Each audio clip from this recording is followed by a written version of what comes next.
maneira individualizada, mas a ideia é mostrar para vocês que caso vocês possam ter esse tempo, caso vocês achem necessário, às vezes também não é necessário, vocês saibam como navegar, porque vocês vão ter que navegar em duas frentes. Então, vocês vão ter que olhar ao desempenho do aluno e provavelmente pedir algum tipo de dado para os coordenadores para vocês conseguirem trabalhar em conjunto.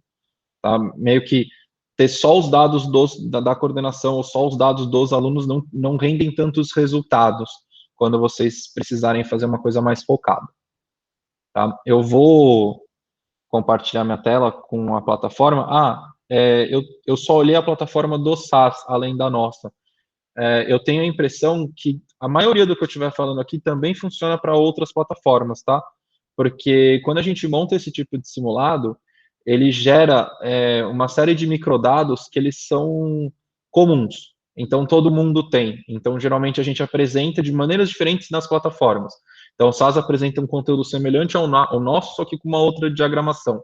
Existem outros nomes para algumas coisas, mas são sempre as mesmas informações, tá?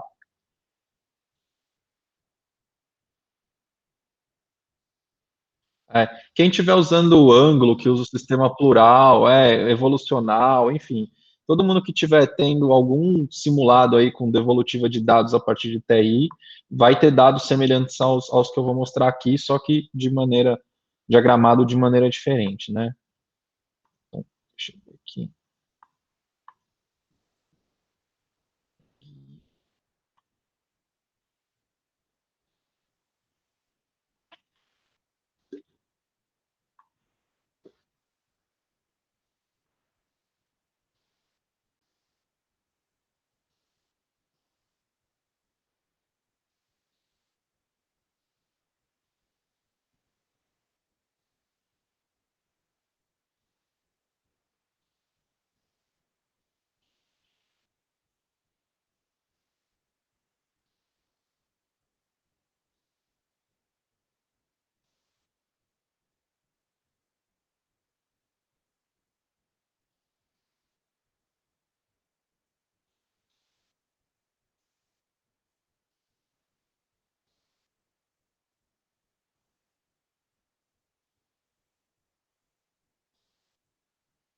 Tá.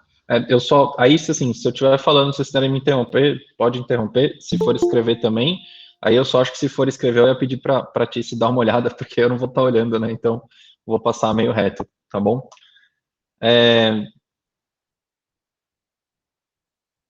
Tá todo mundo vendo minha tela, né? Imagino eu. Então, eu vou mostrar primeiro o que a gente dá de login para os coordenadores, tá? Eu vou pegar um colégio parceiro como exemplo. A gente tem dois processos que são diferentes aqui. Então, eu vou começar com os relatórios. Essa tela é muito semelhante à que os alunos usam, tá? A gente usa a mesma base para todo mundo. Vou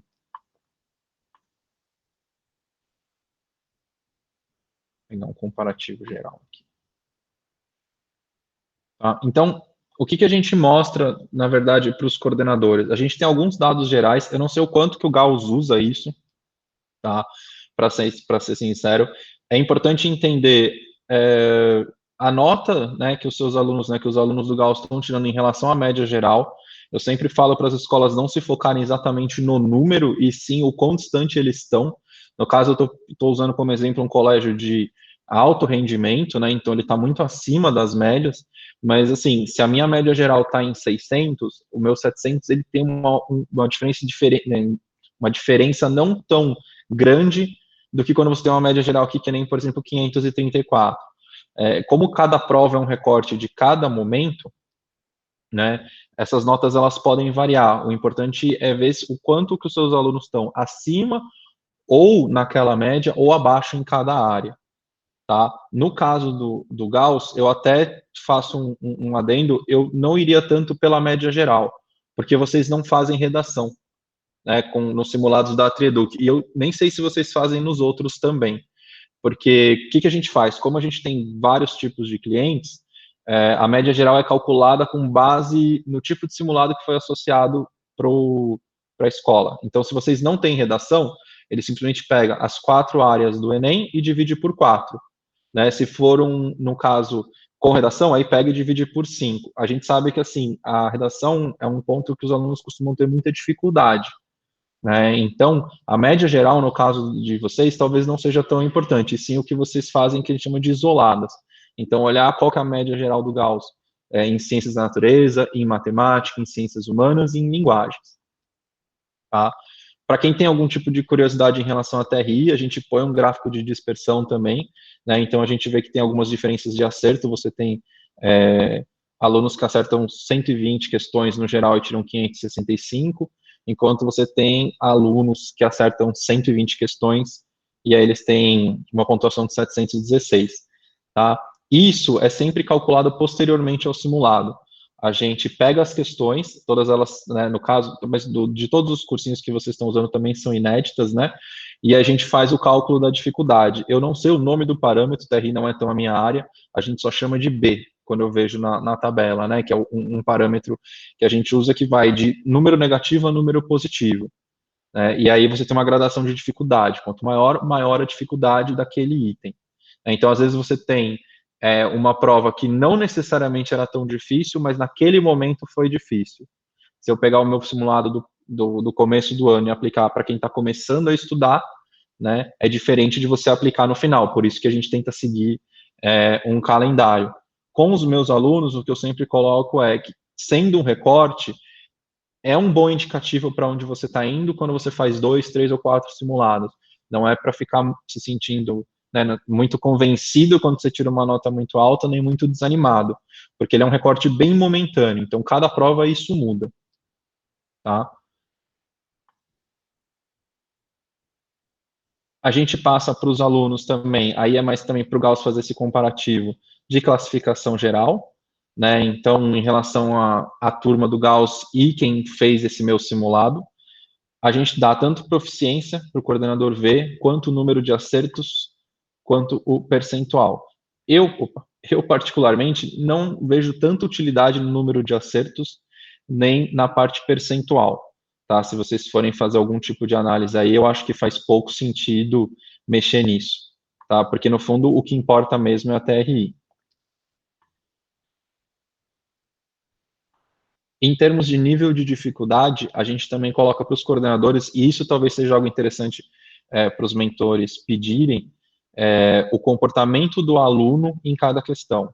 Então, aqui eu coloco, por exemplo, as minhas questões das mais difíceis para as mais fáceis, eu coloquei só ciências da natureza aqui, né? E eu mostro que alunos acertaram ou não. Então, aqui a gente pode ver até um comportamento, às vezes, de grupo, quando a gente fala das taxas mais baixas de acerto, você começa a pegar as questões mais difíceis e você vê que os alunos constantemente erram. Né? E também, dependendo da situação, no caso do Gauss tem um pouco menos de aluno, mas você também consegue prever alguns padrões de chute. Quando você pega essas dificuldades e elas estão alternadas de uma maneira muito diferente. Né? Então, até para o pessoal do Gauss, que, se eu não me engano, é obrigatório fazer, né, todos os simulados, também é bom checar para ver se o aluno está fazendo mesmo, ou ele só não está cumprindo ali a obrigação dele, né, e clicando. Como grupo, a gente faz uma prioridade de estudo, tá? Então, no Enem, a gente separa todas as questões por competência, habilidade e objeto de conhecimento, né?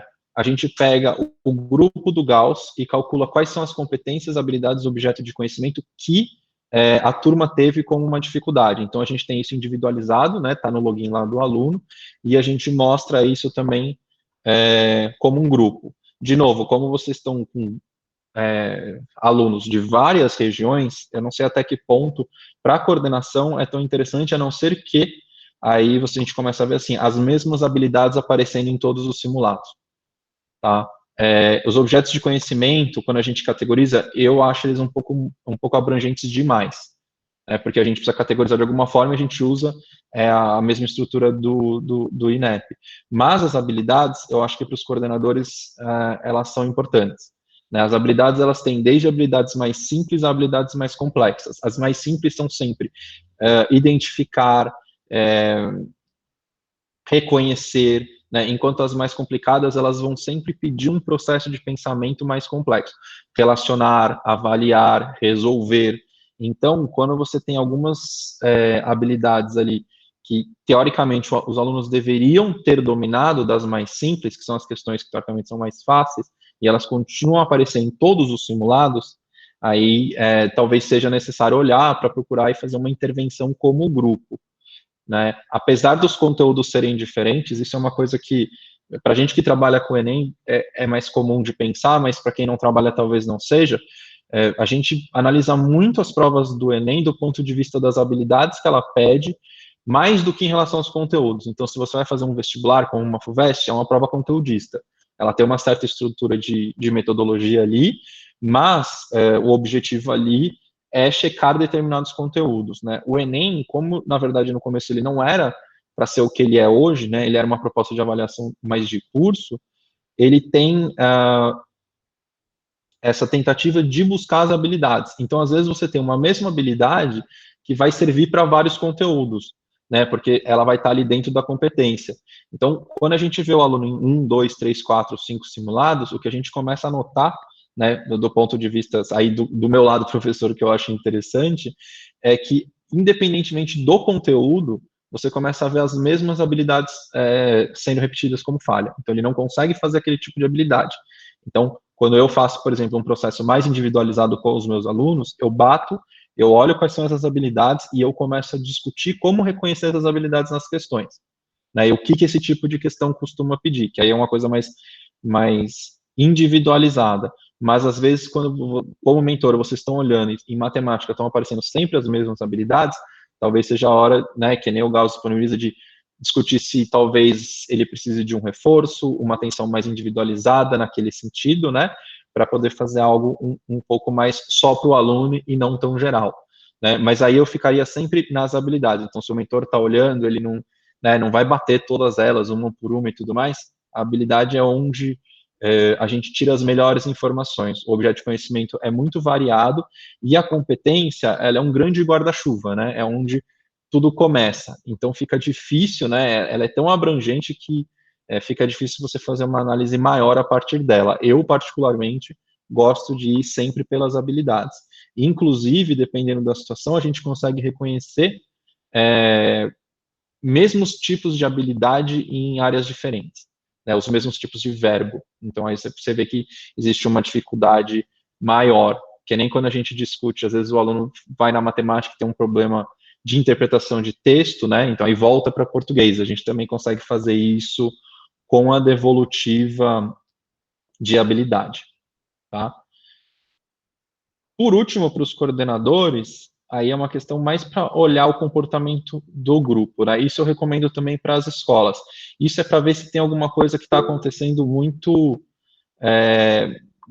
diferente do que deveria. Então, a gente dá, por exemplo, para a escola, a possibilidade de ver qual que é o percentual de resposta dos meus alunos naquela questão, naquela alternativa específica, e qual que é o percentual do meu total, né? Então, do total da Trieduc. Isso é interessante, assim. Oi.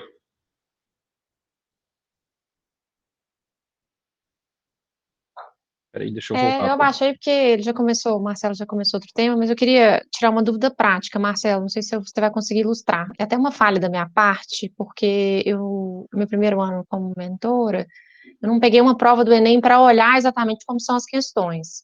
Eu sou de Minas e eu estudei muito na época que eu prestei vestibular para o UFMG. Quando você fala de prova de habilidade, não sei se você vai conseguir me responder, mas assim, era nitidamente diferente para mim a prova da USP, quando você fala que é conteudista, eu consegui entender. E eu vejo uma prova de habilidade como uma prova de vestibular do UFMG, não sei se você tem conhecimento, que era uma prova que mesclava, ela fazia perguntas do cotidiano e por trás daquela pergunta você tinha que ter algum conteúdo, mas você conseguiria inferir de outras formas a resposta. É isso que você quer dizer quando você fala de uma prova que mede habilidade, não tanto conteúdo? Vou te dar um exemplo de uma questão que eu nunca vou esquecer, que caiu no vestibular do FMG meu.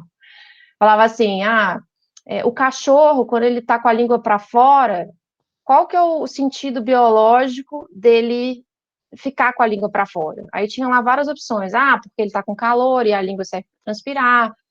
Porque ele está com, sei lá, querendo respirar, ou, sei lá, dava outras alternativas que você não estuda isso na aula de biologia, por óbvio, mas você tem que desenvolver um raciocínio biológico sobre o tema. Seria mais ou menos isso? Quando você fala de habilidades? É mais ou menos isso, né? Deixa eu pensar do meu lado aqui. Quando a gente elabora uma prova conteudista, eu viro e falo assim, eu quero ensinar logaritmo, eu quero fazer uma questão de logaritmo, pronto. Aí, às vezes, eu contextualizo, né? Hoje em dia é muito mais pedido que se contextualize aquilo, e eu aplico. Eu tenho algumas estruturas, né? A gente fala que tem alguns tipos de itens, que a gente chama, sei lá, normalmente de verdadeiro ou falso, somatória, afirmativa e incorreta, enfim, né? Você tem lá toda uma certa regra e você aplica. O Enem, por exemplo, do lado da Treduc, quando a gente monta um simulado do Enem, eu não começo pelos conteúdos, eu começo pelas habilidades. Eu falo, quais são as habilidades que mais caíram nos últimos anos no Enem? Então, eu tenho lá um mapeamento histórico, e a partir das habilidades, eu penso em conteúdos que sirvam a essa habilidade. Então, toda a questão do Enem, ela é contextualizada, ela precisa ser, né, faz parte ali de como o INEP pede que se produza esse tipo de item, mas, no caso, o conteúdo, ele é uma escada para ver se o aluno entende uma determinada habilidade. Isso tem várias falhas, tá? Não é perfeito, não é um processo, então a gente vai saber que o aluno identifica esse tipo de coisa, porque com grande conhecimento de conteúdo, ele consegue virar. Mas o que acaba acontecendo a gente faz isso um pouco em matemática, quando a gente fala de conteúdo, assim, muitas vezes você tem uma questão, voltando ao logaritmo, aí você vê que o aluno errou, se você olhar como professor atentamente, você fala assim, o problema dele não foi logaritmo, foi algum tipo de ferramenta, ele não sabe fazer fração, ou ele não entendeu números negativos. Aí você volta um pouco mais para trás. No caso das habilidades, o que a gente vê é uma intersecção entre habilidades diárias. Né? Não é tanto também a minha área, essa parte eu sei um pouco mais por cima, o pessoal que faz os workshops da Treduc são muito melhores, mas assim, existe uma taxonomia de verbos, onde a gente entende o que é mais complexo e o que não é. Né? A gente não usa inteira, a gente usa a revisada de Bloom, que eles chamam, mas a gente não usa, por exemplo, em linguagens, né? Porque dos workshops que eu já participei, para poder também trabalhar um pouco mais com os autores, a gente vê que não funciona tão bem, mas a gente tem um grau de complexidade. Então, algumas habilidades aparecem sempre com mais dificuldade para os alunos. Né? E não é por conta necessariamente do conteúdo, porque num ano aquela habilidade pode estar sendo trabalhada quando a gente coloca assim, meio abrangente, números racionais. Mas números racionais você tem desde uma conta mais básica até uma função com números, entendeu? Não é tanto o conteúdo. Os alunos, eles se pegam sempre com o conteúdo. Eu não fui bem nessa prova do Enem, porque eu não sabia esse conteúdo de física, ou aquele conteúdo de química. E não é tanto assim, ele tem às vezes dificuldade em olhar a habilidade e entender o que ele tem que de fato fazer. Ele vai muito com essa cabeça mais de vestibular voltada, né? Eu vou aqui fazer o cálculo, quando às vezes você precisa entender o contexto. Né? Então, não conheço a prova de Minas que você comentou, mas pelo que você comentou, ela é mais próxima desse tipo de coisa do Enem, mas o Enem ainda tem algumas outras coisas. Ele não trabalha com dupla negativa, ele trabalha com a ideia de que a gente não pode induzir o aluno ao erro, não tem pegadinha. Né? Então, isso também é algo que quando eu estou com os meus alunos, aluno é muito desconfiado com prova de teste, né? Então, a gente vai para o cursinho fala, olha, pega mais absurdo e risca, tudo que está escrito nunca, sempre, está sempre errado. Numa prova de Enem, esse tipo de instrução não costuma funcionar porque você não vai achar esse tipo de coisa. A ideia é que todas as alternativas a gente chama de extratores plausíveis, eles têm que ter uma plausibilidade para eles estarem ali. Né? Uma prova conteudista, o cara põe lá uma conta e põe tipo 2, 1, 0, menos 1, menos 2. Né? Aí você fala, bom, tem umas aqui que eu nem consigo chegar. A gente brinca aqui na Treduc que o quarto distrator é sempre um parto, porque você consegue criar 3 que tem lógica. O quarto, você já está forçando, você já está ali esticando o que você tem que esticar, por quê? Que é para mostrar para o aluno que, assim, todos os caminhos, eu uso muito matemática como exemplo. Como matemática tem muitos processos para chegar numa resolução, você faz etapa 1, etapa 2, etapa 3, etapa 4, dependendo do grau de complexidade. Aí, um distrator é um erro comum que a gente sabe que acontece na etapa 1. O outro é um erro comum na etapa 2. E assim por diante. Então, aí a gente tenta sempre focar mais na parte de habilidade, né, do que necessariamente na parte do conteúdo.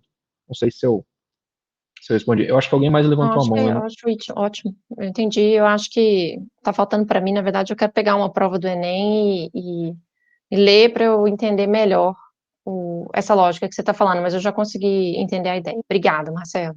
Imagina. Alguém tinha levantado a mão? Eu não sou tão... Jorge. Acho que você está no mudo, Jorge, ainda. Ok. E me parece que a parte da habilidade está associada diretamente com a taxonomia de Bloom, né? Que é Isso, a gente usa revisada, né? A gente não revisada, usa... reconhecer, compreender, aplicar, analisar, sintetizar, enfim, tá certo? Então, é mais nesse nível que aí depende do raciocínio, efetivamente, do pessoal, né? Eu digo, ter desenvolvido. Isso. Legal. Isso. Tem uma questão meio pragmática aí também, que assim, quando a gente fala dos verbos mais complexos, eles também dão mais liberdade para a gente transformar a questão numa questão mais complicada. Tá? Não é só que o verbo em si ele define a dificuldade. Quando você fala identificar, aí você já está tendo um problema ali que assim, você limitou muito mais a sua questão. Então, na hora que a gente está elaborando um identificar, a gente não consegue sair, né? Por isso que a prova conteudista ela tende a ser mais simples, porque você pega o autor e fala, cara, vai fundo, deixa a sua criatividade solta aí. Vamos fazer uma questão difícil? Vai indo, se tiver muito, a gente diminui. No caso das habilidades, não, a gente tem que estar sempre dentro delas. Então, muitas vezes a gente tem uma questão que é ótima, que a gente elimina, porque ela não está dentro da habilidade pedida do mapa.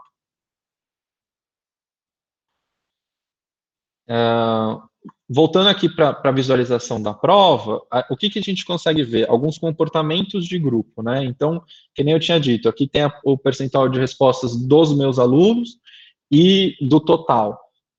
Quando você tem um grupo de alto rendimento, que nem no caso aqui é esse colégio, você vai vendo que o percentual das mais fáceis vai sempre bater, tá? Assim, vai ficar mais ou menos próximo. O que às vezes acontece é você ter uma coisa muito diferente. Então, aqui, por exemplo, né, até dei sorte que eu peguei essa no chute, mas essa daqui serve de ótimo exemplo. Quando você tem um colégio que é de alto rendimento e você tem eles escolhendo essa alternativa incorreta, muito mais do que a média, né, quando você começa a ter muito disso no simulado, pode ser sinal de que você tem um processo de ensino ali que está com algum problema. Então, também cabe uma intervenção. Né? Você tem que ter um comportamento razoavelmente parecido aqui. Né? O comportamento adequado é quando você acerta mais do que o resto. Mas quando você tem alguma alternativa que o seu grupo apresenta um alto índice de resposta, é por conta de como está sendo ensinado. Né? Então, às vezes é só de um grupo, né? No caso, todo mundo que está fazendo o master ou todo mundo que está fazendo os outros cursinhos, aí dá para a gente olhar isso. Tá? Principalmente, assim, quando a gente fala dos distratores menos plausíveis. Né? Então, aqui a gente vai tendo essa diferenciação. Em ciências humanas e linguagens, essa dispersão não é tão fácil. Os distratores são mais difíceis da gente montar, porque envolvem conceitos, né? Então, assim, você tira um pedaço do conceito, você põe um conceito errado, o aluno ele já vai pegando. Para os coordenadores, assim, a parte de relatório que vocês têm acesso, tem alguma dúvida? Eu não sei quem são os coordenadores, então se vocês quiserem falar alguma coisa aí, à vontade. Nada? Fechou. Então agora eu vou para os alunos.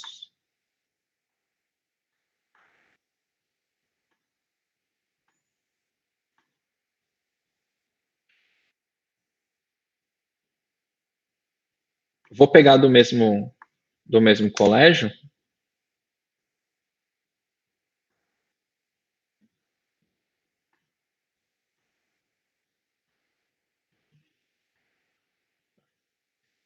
Aqui a gente dá a devolutiva separado por área, né? Então, de novo, é importante mostrar para o aluno esse tipo de diferenciação. Mesma coisa que eu falei do login de escola, né?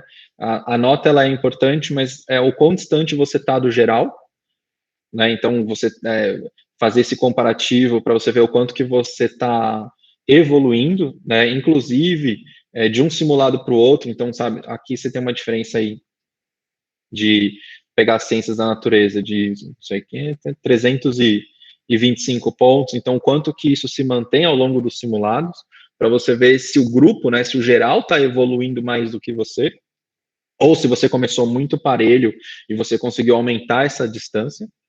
Tá? A gente faz um comparativo com o Brasil, que na verdade, assim, são todos os alunos que fizeram aquela prova naquele momento. Aí, assim, é muito mais para o aluno se comparar, assim, pedagogicamente eu não acho que tem grandes utilidades, assim, você olhar estado por estado, que a ideia é pegar o geral mesmo para compor uma população mais heterogênea. Não vou falar de redação, porque o Gauss não usa, né? Aqui tem o ranking, né, que é o que eles buscam sempre, então, onde eu estou dentro do meu total de alunos. O que eu coloco muito para eles também é essa distribuição. Então, assim, você tem sempre o meio, né, daquele simulado, abaixo do meio. Então, para você ver se você está nele, abaixo ou acima. Isso é sempre o mais importante para analisar, sem entrar no mérito da pontuação em si. Tá?